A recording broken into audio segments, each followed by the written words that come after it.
Isa ka bang baguhan dito sa Facebook content creator? Ato, bibigyan ka na ng tip. Once na natunan mo yung professional dashboard mo, dapat isipin mo na pumasok ka sa isang trabaho na may gagampanan ka nito araw-araw. Dapat ngayon pa lang isipin mo na kung ano yung gagawin mo kinabukasan.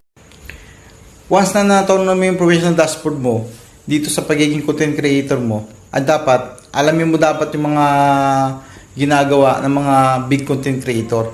Kasi bago silang naging big content creator, nagsimula sila sa mababa. Kaya ikaw, kung nagsisimula ka pa lang dito sa pagiging content creator mo, ay huwag ka rito mainipin.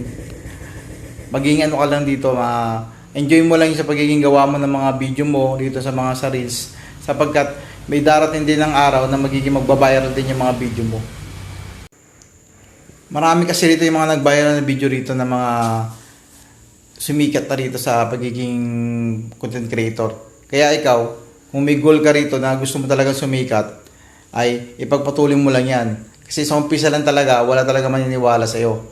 Ang tip ko sa iyo dito ay be humble at malawak ang pangunawa mo rito, at pagiging content creator ay malikayin. At gumawa ka rito ng mga magagandang video na nagugustuhan ng mga tao na nanonood sa iyo. At dadami rito yung mga followers mo, at dito sisikat ka na.